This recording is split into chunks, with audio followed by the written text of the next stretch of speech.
स्वसेमाक्षविचन्द्राः स्थिरैरङ्गैस्तवागुंससरोर्यसेमहि ददायो भिन्नो शरदो अन्ति देवाजुराजशुक्राजरसं तनूनां मा पुत्रासो जन्मवितरो पृथिवी शान्तिरापः शान्तिरोपदयः शान्तिः वनस्पतयः शान्तिर्विश्वे देवाः शान्ति ब्रह्म शान्तिः सर्वगुण शान्तिः शान्तिरेव शान्तिः सामा शान्तिरेव ततो यतः समीहसे ततो नो अभयं कुरु सन्नः कुरु प्रजाभ्यो भयन्नः पाशुभयः शान्तिः शान्तिः सुशान्तिर्भवतु। नमो ब्रह्मण्यदेवाय ब्रह्मण्डिताय च जगद्धिताय कृष्णाय गोविन्दाय नमो नमः।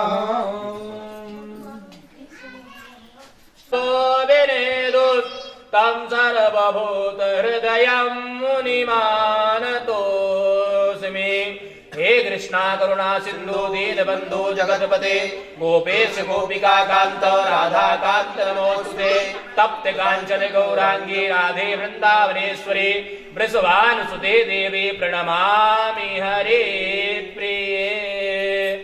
ॐ कस्तूरी तिलकं ललाटपटले वक्षस्थले कौस्तुभं नासाग्रे वरमौक्तिकं करतले वेणुकरे कङ्कणं शर्वाङ्गे हरिचन्दनं सुललितं कण्ठे च मुक्तावली गोपस्त्री परिवेष्टितो विजयते गोपालचूडामणि। ओम श्री पुराण पुरुषोत्तमाय नमः। श्री राधा कृष्णाभ्यां नमः। श्री सुदेवाय नमः। श्री महर्षि वेदव्यासाय नमः। ओम श्री मैत्राय नमः। ओम विदुराय नमः। ओम नारदाय नमः। श्री राधा कृष्णाभ्यां नमः। ध्यायानं समर्पयामि ध्यानान्ते अक्षतपुष्पाणि समर्पयामि पंचोपचारार्थे सर्वोपचार पूजनार्थे गन्धाक्षतपुष्पं समर्पयामि।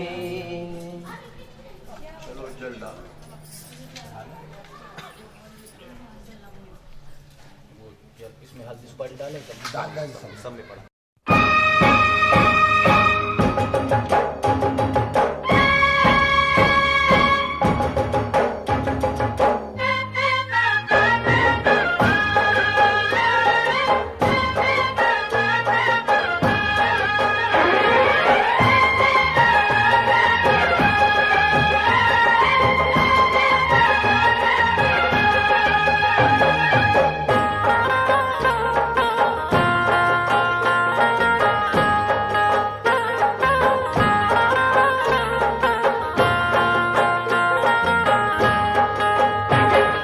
मन लेके आया माता रानी के भवन में।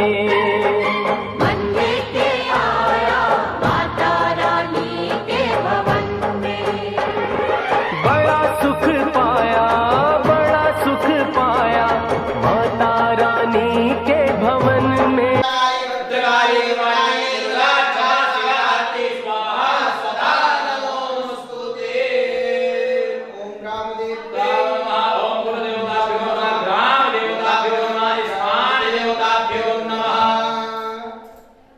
पंचोपचार पुष्पम समर्पयामि। प्रार्थना कर लीजिए माता से। हे माता हमारे कार्यक्रम को निर्विघ्न आप संपन्न करें। आप ग्राम देवी हैं। मन लेके आया माता रानी के भवन में। भवन में मन लेके आया माता रानी के भवन में। जय जय माँ अम्बे माँ। यं प्रणतपालभवाद्दिपूतं वन्दे महापुरुषते चरणारविन्दव शङ्करं शङ्कराचार्यं केशवं बादरायणं स्तोत्रभास्कृतो वन्दे भगवन्तौ पुनः पुनः। नमोस्तु नन्दाय सहस्रमूर्ते सहस्रपादाशुरोर्भावे सहस्रनामने पुरुषाय शाश्वते सहस्रकोटियुगधारिणे। सहस्त्रकोटि युगधारिणे नमः। बोले परम पूज्य श्री सद्गुरुदेव महाराज की जय।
बजरंग बली ने झूम के जलवा दिखा दिया, सोने से जड़ी लंका को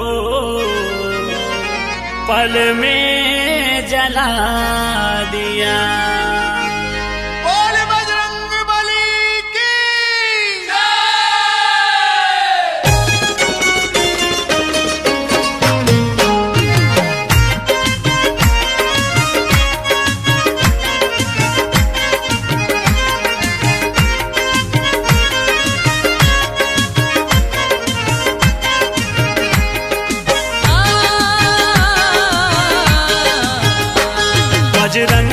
बजरंग बली गली गली मनाम है, बजरंग बली गली गली मनाम है, बजरंग बली गली गली मनाम।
माई सबसे बड़ी है तू, ओ माई सबसे बड़ी है। सभी लोग खड़े हो जाओ, महाराज जी का आगमन हो रहा। संतों की परंपरा।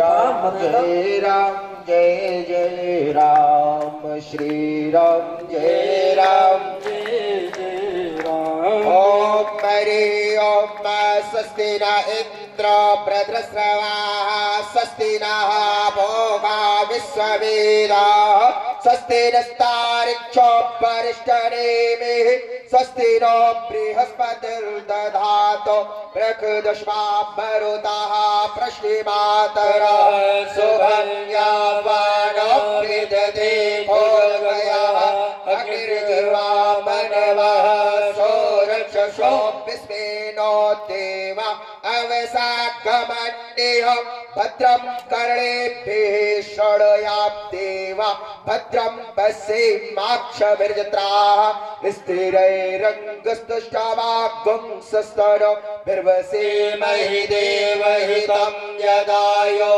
शतमिन्नो शरदो वन्ति देवा यत्र न चक्रजरशं तनो नाम पुत्रशो यत्र पितरो भवन्ति मानो मध्यारेखता जरगन्त्योः आदितिर्द्योः रादितिरन्तरिक्ष मदितिर्माता सवितः समुद्रः विश्वे देवा अदितिः पञ्चजना आदितिर्जात नारायणं नमस्कृत्यं नरं चैव नरोत्तमं देवीं सरस्वतीं व्यासं ततो जयमुदीरयेतो नष्टप्रायेषु भद्रेषु नित्यं भागवत सेवया भगवतुत्तमश्लोके भक्तिर्भवति नैष्टिकी सदाशेभ्यः सदाशेभ्यः श्रीमद्भागवती।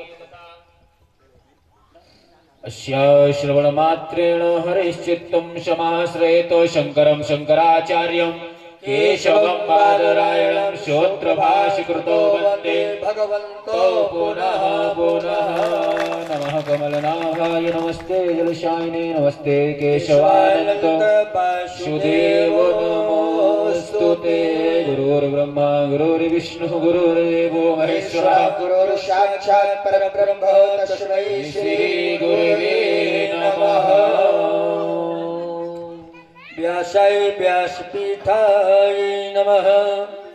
बोले परम पूज्य श्री महामंडलेश्वर जी महाराज की। सभी लोग हुटिंग और कूटिंग सब होगा। परम पूज्य श्री महाराज जी विराजमान है। आप लोग कथा सुनेंगे। मेरा समय समाप्त है ना। और दो बार भगवान का नाम ले। श्री राम जय राम जय जय राम, श्री राम जय राम जय जय राम। भगवान का नाम लो, तुम्हें मन लगेगा सत्संग में। श्री राम जय जय राम, श्री राम मंगल भवन अमंगल हारे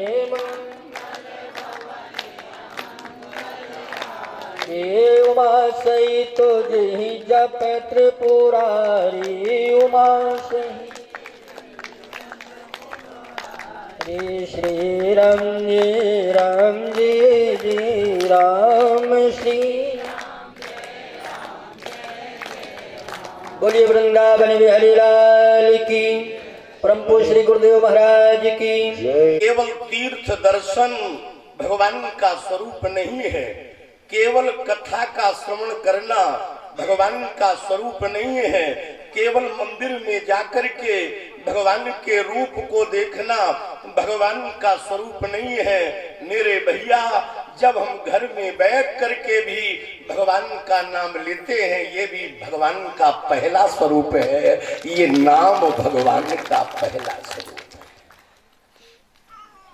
है। इसलिए वो हमारे पुरखा जानते थे, आने वाले समय में आदमी इतना बिजी हो जाएगा, मंदिर में समय ना दे पाएगा, वो भागवत में भी इतना समय ना दे पाएगा, वो अन्य जगह समय ना दे पाएगा। लेकिन अगर गृहस्थों के व्यवहार में राम का नाम जुड़ जाएगा तो भी लोगों का कल्याण हो जाएगा। इसलिए राधे राधे, जय राम जी की राम राम, सीताराम माता जी। क्या बात है। लेकिन आजकल वो छूट गया है। आजकल जो नई पीढ़ी आई है, जब वो मिलते हैं तो कहते हैं हाय, जैसे इनकी दाई मर गई। क्षमा करना, मैं किसी के आत्मा को दुखाना नहीं चाहता, लेकिन हम राम श्याम के देश में पैदा हुए हैं। हम तुलसी और वाल्मीकि के देश में पैदा हुए हैं। हम अमेरिका में पैदा नहीं हुए। हम माता नर्मदा और गंगा जमुना के देश में पैदा हुए हैं। हम अपनी संस्कृति को धारण करें, वो पुरानी संस्कृति जो हमारे सयाने किया करते थे। भैया जी जय राम जी की राम राम, राधे राधे, जय श्री कृष्ण, जय भोलेनाथ। ये जरूर होना चाहिए, विशेषकर बच्चों को।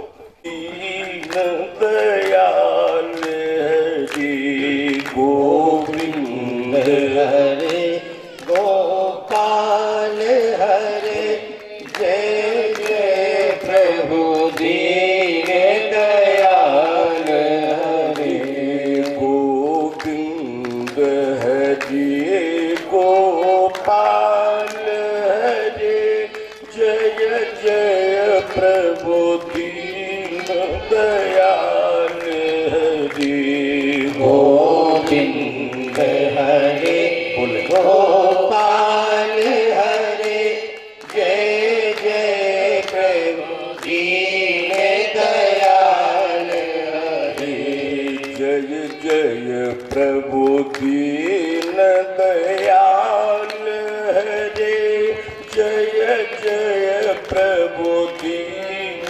दयाल हरे, जय जय प्रभु दीन दयाल हरे, जय जय प्रभु दीन दयाल हरे, जय जय प्रभु दीन दयाल हरे, जय जय प्रभु दीन हरे गोविंद हरे गोपाल हरे, जय जय प्रभु दीनानाथ हरे गोविंद हरे गोपाल हरे, जय जय प्रभु दीनानाथ हरे, जय जय प्रभु दीनानाथ हरे, जय जय प्रभु दीनानाथ हरे, जय जय प्रभु दीनानाथ हरे, जय जय प्रभु दीनानाथ हरे गोविंद हरे गोपाल हरे, जय जय करुणा करतार हरे गोविंद हरे गोपाल हरे, जय जय करुणा करतार हरे, जय जय करुणा करतार हरे, जय जय करुणा करतार हरे, जय जय करुणा करतार हरे, जय जय करुणा संतन प्रतिपाल हरे गोविंद हरे गोपाल हरे, जय जय प्रभु दीन दयाल हरे गोविंद हरे गोपाल हरे, जय जय प्रभु दीन दयाल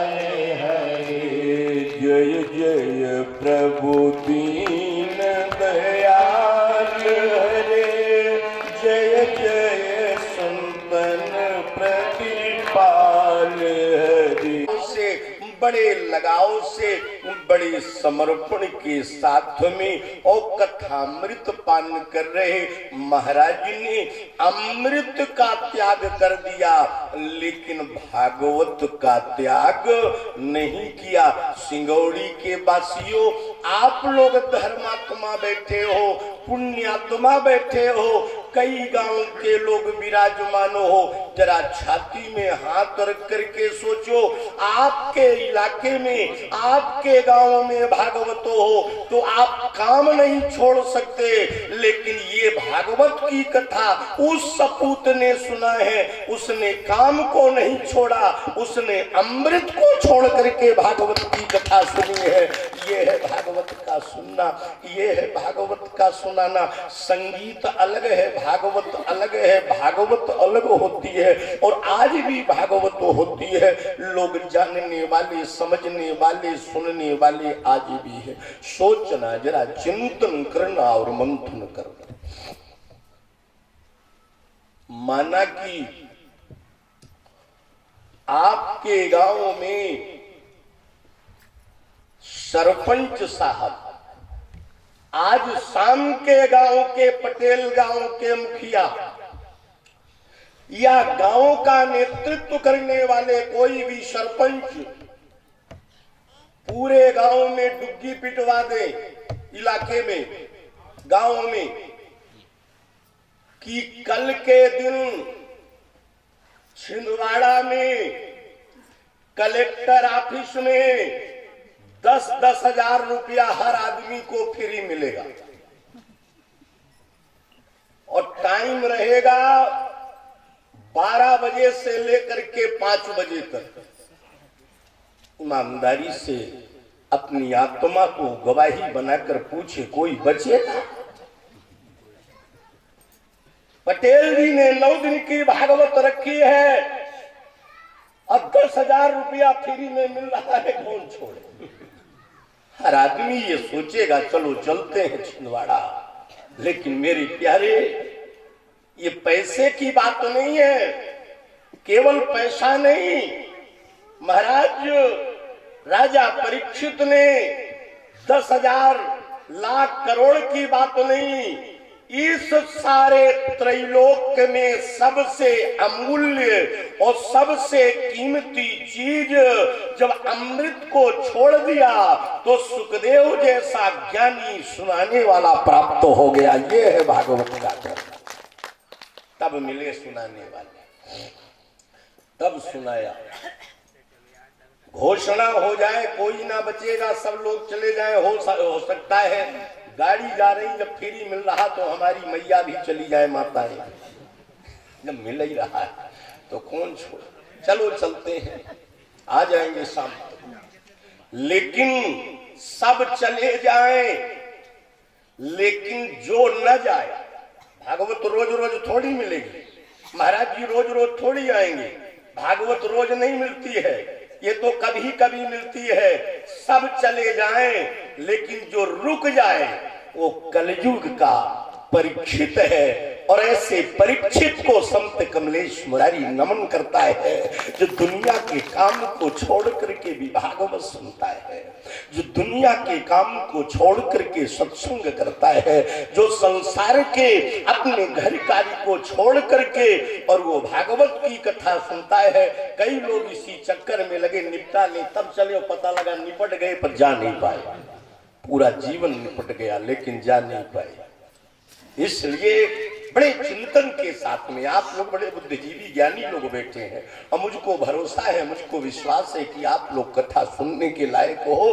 तो मेरा भी मन कर रहा है, अभी बड़े सरकार ने आपको सुनाया, महाराज राजा परीक्षित को जंगल में जब शिकार खेलने के लिए गए, क्योंकि ये कथाएं आप सुन चुके हैं इसलिए मैं ज्यादा विस्तार नहीं दूंगा।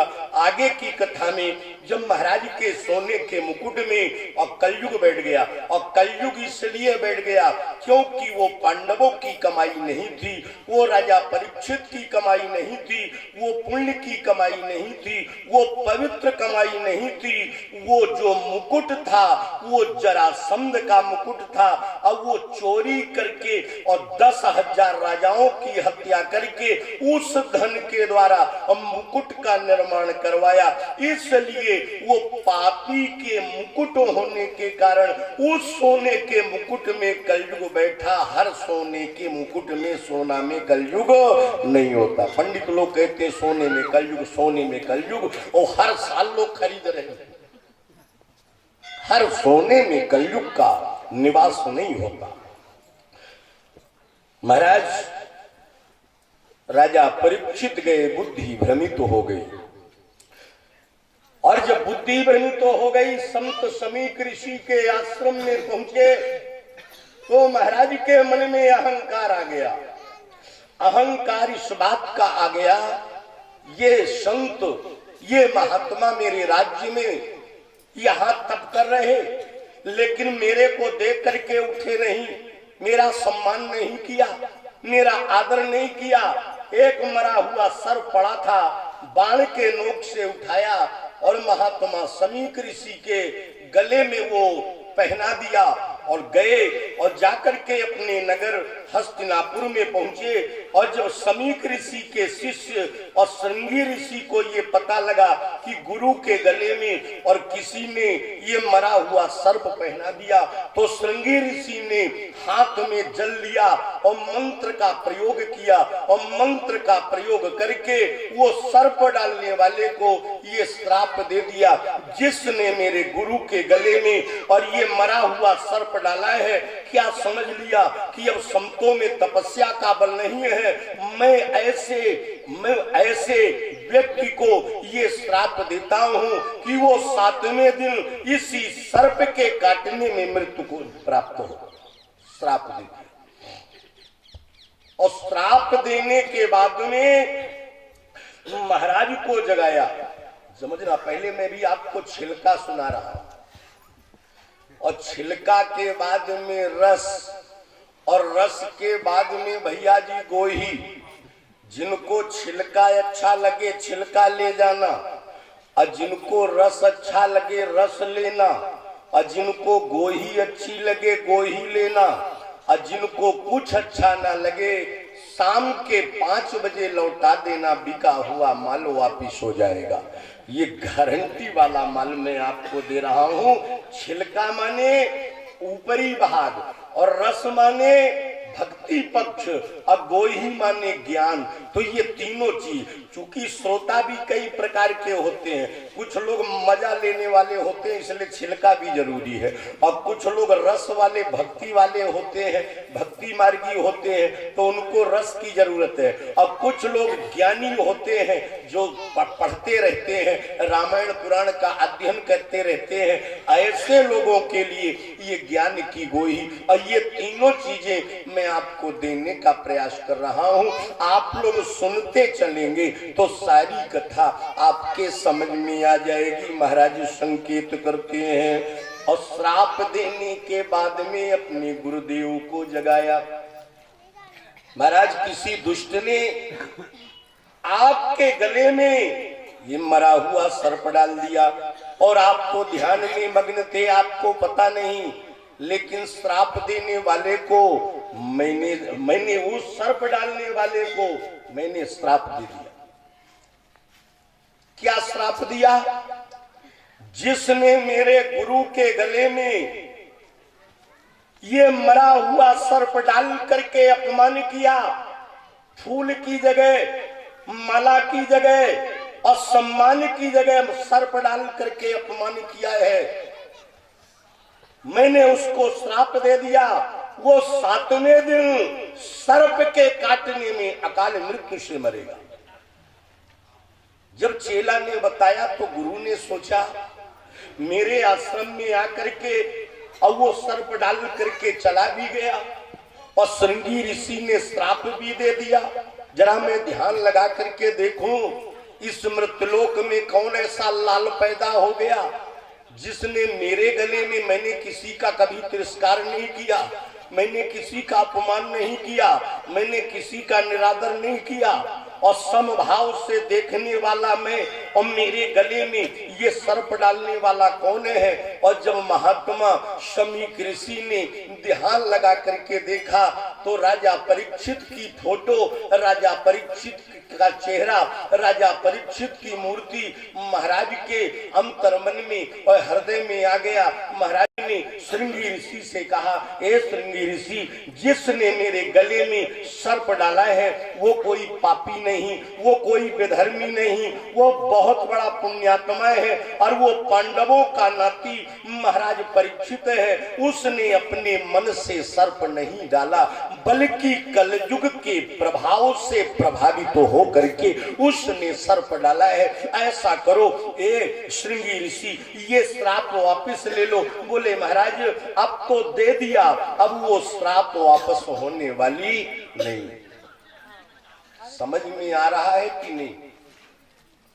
और आए तो थोड़ा ऐसा करना, और न आए तो ऐसा करना। बड़े पुराने पुराने लोग बैठे हो, सब लोग जानते हो, समझ में आए तो थोड़ा हमको भी इशारा संकेत तो मिले, और हम सुना रहे और तुम अकड़े बैठी रहो, तो हमको भी लगता है अंदर जा रही है कि नहीं जा रही है। और बड़े दूर दूर से गलत किया। अगर श्राप देना था तो मेरे से पूछ करके, गुरु से पूछ करके देना चाहिए। अब बिना पूछे अगर श्राप दिया है तो इसको वापस ले लो, क्योंकि जिसने सर्प डाला उसने अपने मन से नहीं बल्कि कलयुग के प्रभाव से प्रभावित होकर के सर्प डाला, इसलिए श्राप वापस करो। बोले गुरुदेव वो श्राप वापस नहीं होगी। महाराज शमीक ऋषि ने कहा, ए बेटा, ए श्रृंगी ऋषि, तुमने तो मर्यादा रख करके और मेरे अपमान को देख करके और तुमने श्राप दे दिया, लेकिन ध्यान रखना, इतना बड़ा पुण्यात्मा, धर्मात्मा, सतात्मा, दिव्यात्मा और कालात्मा, इतना बड़ा पुण्यात्मा राजा अगर वो अकाल मृत्यु से मर करके और नरक में चला जाएगा तो सारे संसार में कलयुग का साम्राज्य बढ़ जाएगा। ये कलयुग का प्रभाव घर घर में हो जाएगा। इसलिए चाहे जैसा भी हो महाराज परीक्षित को बचाना है। ये है संत, ये है गुरु, ये है महात्मा, ये है योगी, ये है संत, ये है संतों की गहराई। संत केवल चंदन नहीं होता, संत केवल पद नहीं होता, संत केवल कपड़े नहीं होते, संत केवल कथा सुनाना नहीं होता। ये बहिरंग व्यवस्था है। माला, तिलक और चंदन ये तो ऊपरी पहचाने हैं, लेकिन जिस दिन महात्मा का मन और चित्त बदल जाता है उस दिन वो महात्मा गाली देने वाले का भी सम्मान करता है, आदर करता है, वो उसका कभी अपमान नहीं कर सकता है। ये संत का है। जैसे गौ का स्वभाव, जैसे वृक्ष का स्वभाव, जैसे नदी का स्वभाव और जैसे धरती माता का स्वभाव, जैसे इन चारों का स्वभाव होता है, वैसे संत का स्वभाव अगर है तो वास्तव में वो संत है, और नहीं तो केवल मात्र कहलाने वाला संत है। वो संत नहीं हो सकता। भाई सम्मान करे तो उसकी वाहवाही करे, और अपमान कर दे तो उसको गाली देने लगे, अपमान करने लगे। नहीं नहीं, संत की गहराई ये है, कोई सम्मान करे, आदर करे, पूछे, आरती पूजा करे, दान दक्षिणा करे, उसका भी सम्मान करे, लेकिन कभी अगर कोई अपमान कर दे तो उसमें भी ध्यान ना दे, उस अपमान करने वाले का अपकार न करे, उसको संत कहा जाता है। इसीलिए कहा गया संत हृदय नव नीत समाना, संत हृदय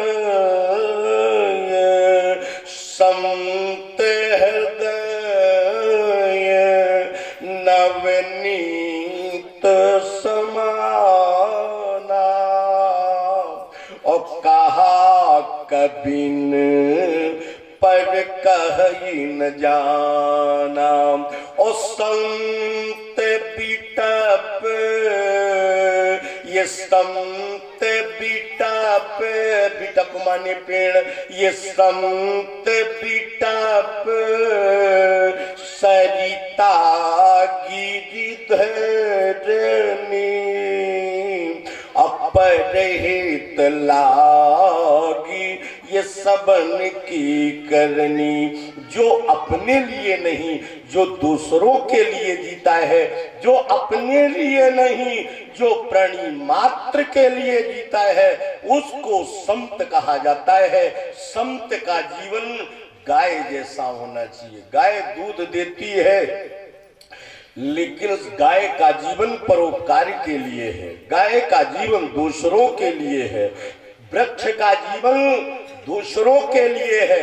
वृक्ष में आप पत्थर मारो आपको वो बदले में फल देगा, लेकिन वृक्ष कभी लड़ाई नहीं करेगा। धरती माता को आप खोदो, जोतो, अन्न पैदा करो, धरती में चाहे जितने प्रकार के काम करो, लेकिन धरती माता कभी नाराज नहीं होती। नदी का जल बह रहा है, आपको जितना लेना है ले लो, नदी कभी मना नहीं करती है। नदी का पानी सब प्राणी मात्र के लिए है, वृक्ष का जीवन प्राणी मात्र के लिए है, धरती का जीवन प्राणी मात्र के लिए है और पहाड़ों का जीवन प्राणी मात्र के लिए है। वैसे संत का जीवन भी प्राणी मात्र के लिए है। जो सब के लिए जीता है उसको संत कहा जाता है। और ऐसा संत अगर जीवन में मिल जाए तो बहुत मंगल होता है, बड़ा कल्याण होता है, बड़ा फायदा होता है। जिसके मन में भी दुराभाव ना हो, जिसके मन में छल और प्रपंच ना हो, जिसके मन में दिखावा ना हो। आज दो बात कोई कह दे नाराज हो जाएंगे, लेकिन बारे महात्मा समीक ऋषि मरा हुआ सर्प डाल दिया, माला नहीं डाला, मरा हुआ सर्प डाला, लेकिन महात्मा सोचने लगे। उसने अपने मन से नहीं डाला, उसने कलयुग के प्रभाव से डाला। ये श्रृंगी ऋषि इतना बड़ा धर्मात्मा राजा अगर अकाल मृत्यु में मर के नरक को चला जाएगा, अनर्थ हो जाएगा, मैं बचाने का प्रयास करूंगा। और महात्मा समीक ऋषि ने गोरमुख नाम के शिष्य को बुलाया। एक गोरमुख नाम के शिष्य थे, उनको सारी बात बताई। बोले बेटा जितना जल्दी हो सके हस्तिनापुर चले जाओ और हस्तिनापुर में जा करके और राजा परीक्षित से ये बात बताओ कि तुम्हारे जीवन के केवल 7 दिन बाकी रह गए, अगर बन सके तो बना लो, अगर बच सको तो अपने आप को बचा लो। गोरमुख नाम के शिष्य को जब आदेश दिया, महाराज ने गोरमुख नाम के शिष्य लंबी डगे भरते हुए हस्तिनापुर गए। और हस्तिनापुर में उस समय दोपहर का समय महाराज परीक्षित ने अपने मुकुट को उतार करके रखा। और जब मुकुट को उतार करके रखा तो मुकुट के साथ में कलयुग भी अलग हो गया। और जब कलयुग अलग हो गया तो बुद्धि पवित्र हो गई। और जब बुद्धि पवित्र हो गई तो फूट फूट करके रो पड़े, लगे रोने। पत्नी आ गई, परिजन आ गए, बेटा आ गया। महाराज अभी अभी शिकार आखेट खेल करके आप जंगल से आए और मुकुट उतारने के बाद आप रोने क्यों लगे? महाराज ने रोते हुए कहा, देवी ए मेरे पुत्रों मैं क्या बताऊं, आज मेरे हाथ से बड़ा अनर्थ हो गया।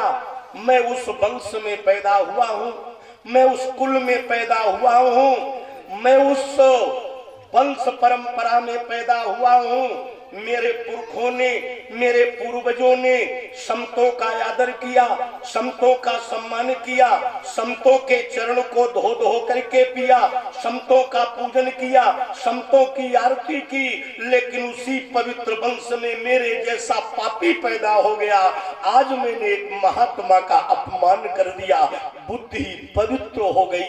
चढ़ी हुई दारू जब उतर जाती है तो आदमी को लगता है यार गलत हो गया। बोल वृंदावन बिहारी लाल की। और जब कलयुग उतर गया तो बुद्धि पवित्र हो गई, और जब बुद्धि पवित्र हो गई तो महाराज प्रायश्चित करने लगे। अब मैं क्या करूं, अब मैं क्या करूं। तब तक गोरमुख नाम के शिष्य पहुंच गए। गोरमुख नाम के शिष्य ने कहा, मेरे गुरुदेव, जिनके गले में आपने सर्प डाला है उन्होंने मेरे को भेजा है, और उन्होंने, मेरे गुरु भाई ने आपको श्राप दे दिया है। आपके जीवन के केवल 7 दिन बाकी है, अगर बन सके तो बना लो। और ये मेरे गुरु की कृपा है कि जिनका आपने अपमान किया, आपके जीवन की रक्षा के लिए उन्होंने मेरे को भेजा है। महाराज ने पांव पड़े और निवेदन को स्वीकार किया। वो संदेशा देने वाले तो चले गए और राजा परीक्षित का जीवन बदल गया। मुकुट उतारा, राजसी कपड़े उतारे, सारे जितने मणि हीरा जवाहरात के माला पहने थे सब उतारा, और एक धोती का छोर पहना, और उसी आधी धोती को पहन लिया और आधी धोती को ओढ़ लिया। और ओढ़ करके महाराज जब जंगल की ओर चलने लगे, महाराज के मन में प्रबल वैराग्य हो गया। अब मैं अपने जीवन को घर में नहीं रखूंगा, मैं तो यहाँ से जाऊंगा। और जब चलने लगे और पत्नी को ये सारी बात पता लगी कि मेरे पति के जीवन के केवल 7 दिन बाकी है, माताओं आप भी ध्यान से सुनना। और जब महाराज, जब पत्नी को पता लगा, और पत्नी का नाम था अनंग कुसुमा, जब अनंग कुसुमा को ये पता लगा कि मेरे पति की आयु केवल 7 दिन बाकी रह गई और 7वें दिन ये काल के गाल में चले जाएंगे, और ये श्रृंगी ऋषि ने श्राप दिया है, तो अनंग कुसुमा आ गई, अपने पति के चरणों को पकड़ लिया। महाराज, मैं जान गई आपका जीवन केवल 7 दिन का है, मैं भी आपके साथ में चलूंगी। और जब कहने लगी देवी अनंग कुसुमा, महाराज परीक्षित ने कहा, देवी मैं तुमको अपने साथ में नहीं ले जा सकता, ये पाप मैंने किया है, ये गलती मैंने किया है, इसलिए इसका दंड भी मैं अकेले भोगूंगा। पत्नी को रोक दिया। बड़े वाले बेटा जन्मेजय को, महाराज के 4 पुत्र थे, उन 4 पुत्रों में बड़े वाले बेटा जन्मेजय को राजगद्दी में बैठाया, उसका तिलक कर दिया और महाराज वहां से चल पड़े। आज पैर में जूते नहीं है। भारत का छत्रपति सम्राट आज जंगल की ओर निकल पड़ा।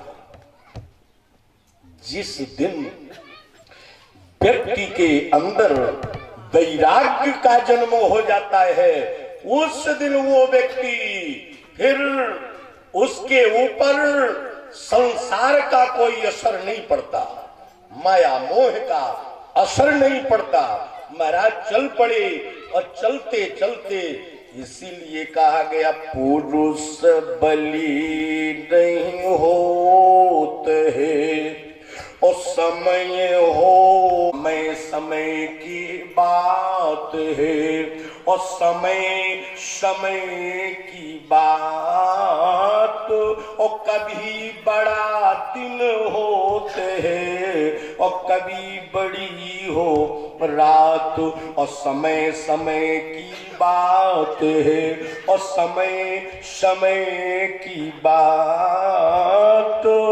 अब फूंके आगी जलत है, अब फूंके दिया बुझात, दिया को फूंक दो बुझ जाएगी और आगी को फूंक दो जल जाएगी। अगर आदमी बलवान होता तो हर आदमी नंबर एक पर्व हो जाता।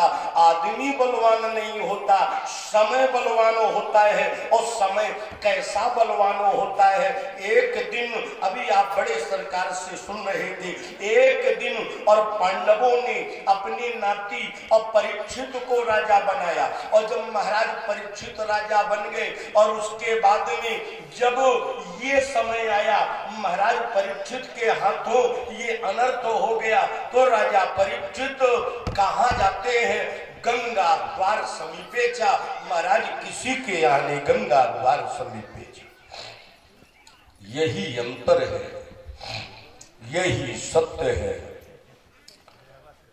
महाराज पाएगा, मेरे प्राण को बचा पाएगा, मेरे को तो नहीं लगता। मेरे से ये महान पाप हो गया, अनर्थ हो गया। और गंगा द्वार समीपे चा, गंगा मैया के तट पर गए। गंगा जी के जल में, कमर भर जल में खड़े होकर अंजलि में जल लिया, गंगा माई का जल लिया।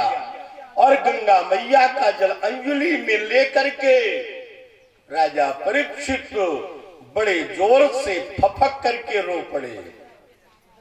मेरा वंश इतना पवित्र है, मैं इतने पवित्र कुल में पैदा हुआ हूं, मैं इतने पवित्र वंश में पैदा हुआ हूं। मेरे पुरखा, मेरे पूर्वजों ने भीख मांग करके खाया, पेड़ के नीचे सोए, लेकिन कभी गलत काम नहीं किया। अपने मन से, वाणी से, कर्म से कभी गलत नहीं किया। और उसी वंश में मैं पैदा हुआ और मेरे से इतना अनर्थ हो गया, इतना बड़ा पाप हो गया। हे गंगा मैया, मैं आपके वंश का हूं, क्योंकि आपने अपने गर्भ से और मेरे पुरखा भीष्म पितामह को जन्म दिया है। मैं आपके कुल का हूं, मैं आज आपकी शरण में आया हूं। मुझको रास्ता नहीं सूझ रही, अब मैं कहाँ चला जाऊं, अब मैं कहाँ जाऊं। इसलिए सब कुछ त्याग करके, सब कुछ छोड़ करके मैं आपके दरबार में आया हूं। ए मोरी मैया, मेरे ऊपर कृपा करो, मेरे ऊपर दया करो, मेरे ऊपर कृपा की वर्षा करो। और जब राजा परीक्षित फपक करके, रो करके और अंतरात्मा से और रिश्ता जोड़ करके और गंगा मैया को पुकारा, तो मानो गंगा के लहर से आवाज निकलने लगी। ए महाराज परीक्षित, अगर तुमने घर को छोड़कर मेरे दरबार में आकर और मेरे से रिश्ता जोड़ करके और तुमने मेरी याद किया है, तो मेरे भागवत सुनते हैं या भागवत सुनाते हैं तो सालों पहले समय लेना पड़ता है, महीनों पहले सारी व्यवस्था करना पड़ता है, महीनों पहले सबको निमंत्रण देना पड़ता है। लेकिन बंधुओं, जरा ये भी समझना, जब राजा परीक्षित ने भागवत की कथा सुनी तो आज ही जंगल गए, आज ही बैल गाय मिले, और आज ही कलयुग मिला, और आज ही कलयुग सिर पर बैठा, और आज ही समीप के गले में सर्प डाला, और आज ही श्राप हुई, और आज ही घर छोड़ा, और आज ही भागवत शुरू हो गई और भीड़ बहुत ही हो गई। बोलो, है ना कमाल की बात? ये है पुण्य, ये है सुकृत। माने सारा काम एक दिन में हो गया और सारे लोग एकत्र हो गए। अब वो भी आ गए महात्मा जिनका दर्शन महाराज दुर्लभ है। ऐसे ऐसे संत आ गए। 18 पुराण के बनाने वाले और परम पावन और पूज्य पाद जिन्होंने 18वां पुराण, पद्म पुराण, कूर्म पुराण, स्कंद पुराण, लिंग पुराण, गरुड़ पुराण और 18वां महापुराण श्रीमद् भागवत महापुराण, 18 महापुराण के रचना करने वाले और लेखन करने वाले और 4 वेदों का लेखन करने वाले महाराज 24 अवतारों में और पूज्य पाद वेद व्यास जी आ गए। और वेद व्यास के परम और वरिष्ठ शिष्य महाराज जैमिनी ऋषि भी आ गए। ये सारे लोग आ गए। कणाद आ गए, कपिल आ गए, अंगिरा आ गए, और पुलह आ गए, और पुलस्त आ गए, और क्रतु आ गए, वत्स आ गए, ये सारे के सारे वो बड़े बड़े संत महात्मा आ गए। इसका मतलब जानते हैं क्या होता है? आप कोई भी काम करो, काम चाहे छोटा हो और काम चाहे, आज उस गंगा जी के किनारे महाराज परीक्षित हैं संतों के बीच। बड़ी बढ़िया बात, बड़ी सुंदर बात। आज राजा परीक्षित ने संतों के चरणों में अपने जीवन को समर्पित कर दिया। मैया गंगा के गोद में अपने जीवन को समर्पित कर दिया। अब तो तेरे हाथ में लाज है। किसी को निमंत्रण देके बुलाया नहीं, पर भीड़ हो गई। हमारे श्री ऐनराम पटेल जी ने पूरे जिले में समाज गैर समाज में सबको निमंत्रण दिया होगा। लोग 7 दिन में 9 दिन में 1 दिन टाइम निकालेंगे, और जो 7 दिन 8 दिन ना निकाले तो अंतिम दिन तो जरूर ही निकालेगा। बोल बजरंग बली की।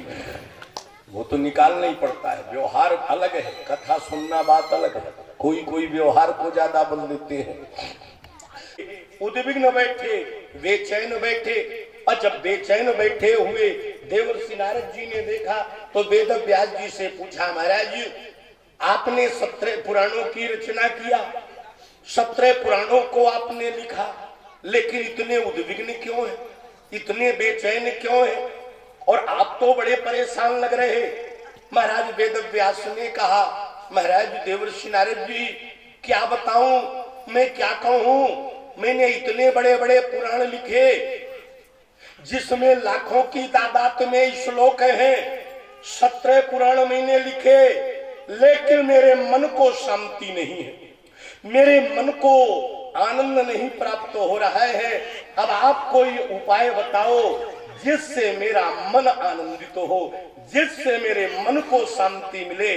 तो देवर्षि नारद ने 4 श्लोक दिए और बोले ऐसा करो, आप अब प्रेम का पुराण लिखो।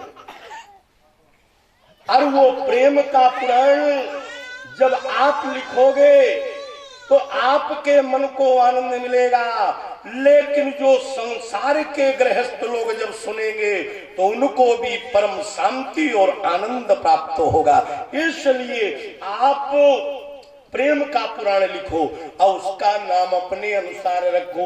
वो 4 श्लोक मिले, और वो 4 श्लोक कौन कौन है? इन 4 श्लोकों का जो स्नान करने के बाद और रोज पाठ करता है उसको श्रीमद् भागवत के 18,000 श्लोकों के पाठ का फल प्राप्त होता है। बोलो वृंदावन बिहारी लाल की। इतना बड़ा फल है। 4 श्लोक है। अहमेवा